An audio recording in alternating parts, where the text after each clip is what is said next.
오늘은 선물 거래하는 방법을 자세히 알려드리도록 하겠습니다. 선물 거래란 무엇일까요? 간단하게 예시를 들어 선물 거래의 개념을 설명해드리겠습니다.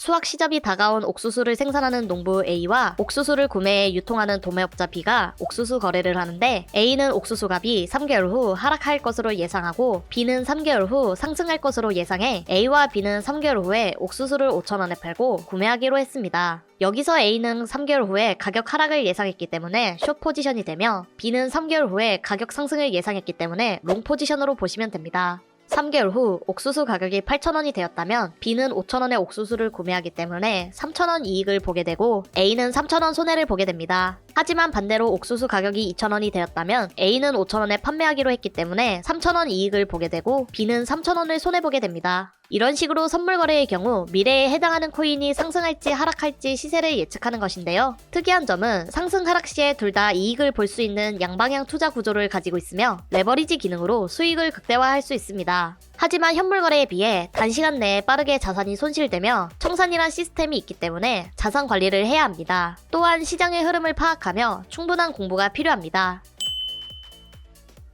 그럼 이제 본격적으로 바이비트 선물 거래하는 방법을 알려드리겠습니다. 바이비트에 로그인해서 초기 화면 왼쪽 상단 더리브티브즈에 USDT 퍼페추얼을 눌러주세요. 현재 화면이 뜨게 되는데요. 선물 거래를 진행하려면 선물 지갑에 USDT를 보유하고 있어야 합니다. 오른쪽 아래에 보시면 더리버티브스 어카운트라는 항목이 보이실 텐데요. 에쿼티라고 본인의 자본을 확인할 수 있으며, 어베일러벌 밸런스는 실제로 사용할 수 있는 금액을 확인할 수 있습니다. 디포짓을 누르시면 창이 뜨게 되며 실시간으로 입금을 진행할 수 있습니다. 다음으로 컨버트를 누르면 입금한 코인을 현물 거래로 통해 USDT를 교환하지 않아도 바로 코인 전환이 가능한 기능이며, 트랜스퍼는 지갑에 있는 잔액들을 다른 지갑으로 이동할 수 있는 기능입니다. 다른 지갑에 USDT가 있다는 가정하에 트랜스퍼 기능을 이용하여 잔액 이동을 해보겠습니다. 트랜스퍼를 누르면 창이 하나 뜨게 되는데요. 프롬을 잔액에 있는 지갑으로 설정해주시면 됩니다. 보통 입금할 때 현물 지갑으로 들어오기 때문에 프롬은 스팟으로 설정해주세요. 투의 경우는 고정적으로 선물 지갑인 더리버티브스로 설정되어 있기 때문에 따로 설정하지 않으셔도 됩니다.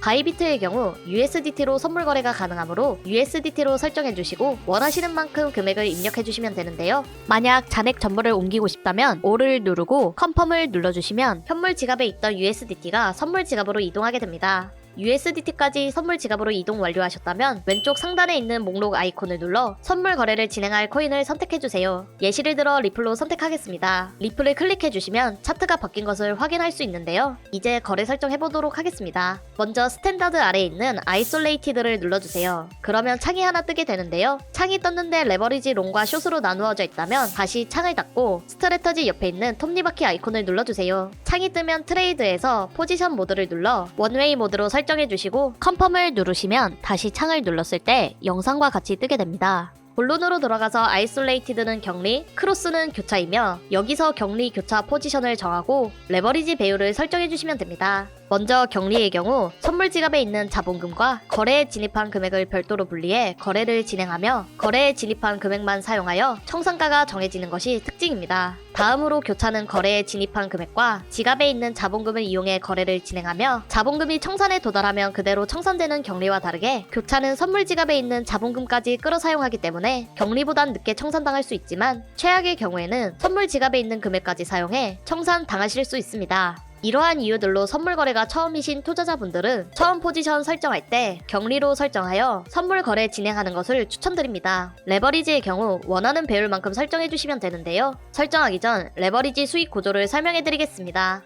레버리지의 경우 설정한 배율만큼 돈을 벌고 잃을 수 있는 시스템이며, 레버리지 배율은 코인마다 최대 지원하는 레버리지가 다르므로 참고해주세요. 예시를 들어 거래에 진입한 금액이 1,000만원이고 레버리지 배율을 10배라 가정했을 때 10%의 수익을 보았다면 100만원의 순이익이 발생하는데요. 여기에 레버리지 배율 10배까지 적용한다면 총 1,000만원의 이익이 발생하게 됩니다. 하지만 반대로 손해를 보았다면 100만원의 손해가 발생하며, 레버리지 10배까지 적용하게 되면 총 1,000만원의 손해가 발생해 포지션이 격리일 경우 청산당할 수 있습니다. 레버리지는 득과 실이 동시에 존재하므로 처음에는 낮은 배율로 설정하셔서 조금씩 감을 익히며 배율을 늘려가는 것을 추천드립니다. 포지션과 레버리지를 설정하셨다면 지정가와 시장가를 선택해주시면 되는데요. 밑에 보시면 리밋과 마켓이 있습니다. 여기서 리밋은 지정가이며 원하는 지정 금액에 거래에 진입할 수 있다는 특징을 가지고 있습니다. 마켓은 시장가이고 코인의 시장 평균가를 계산해서 거래 체결을 기다릴 필요 없이 빠르게 거래에 진입이 가능합니다. 바이비트의 경우 지정가와 시장가의 수수료가 다르게 발생하며 시장가는 0.06%, 지정가는 0.01%입니다. 그리고 거래 진입과 거래 종료 시에 각각 수수료가 발생하게 됩니다. 수수료 계산 방법은 진입 시 시장가 혹은 지정가 더하기 종료 시 시장가 혹은 지정가에 레버리지 배율을 곱해주시면 되는데요. 만약 한 가지 방법으로 지정가로 거래에 진입하고 종료했다면 0.01% 더하기 0.01% 해주시고 레버리지 배율 10배를 곱해주시면 총 0.2%의 수수료가 발생하게 됩니다. 종종 레버리지 배율을 100배로 설정하고 거래하시는 투자자분들의 경우 한 가지 방법으로 진입한다고 가정하였을 때 지정가의 경우 1%, 시장가의 경우 6%의 수수료가 발생하게 되고 거래 종료 시에도 똑같은 수수료가 발생하며 총 2%, 12%의 수수료가 되기 때문에 높은 레버리지 설정은 추천드리지 않습니다. 현물 거래와 선물 거래의 다른 점이 하나 있는데요. 바로 펀딩비입니다. 펀딩비는 선물 거래에만 존재하는 시스템으로 비트코인이나 이더리움 같은 상승하는 코인들이 있기에 한쪽 포지션이 몰리게 되는 과열을 예방하기 위해 유리한 포지션이 반대 포지션에게 8시간마다 일정 수수료를 지급하여 양쪽 포지션을 수급을 맞추는 역할을 하고 있습니다.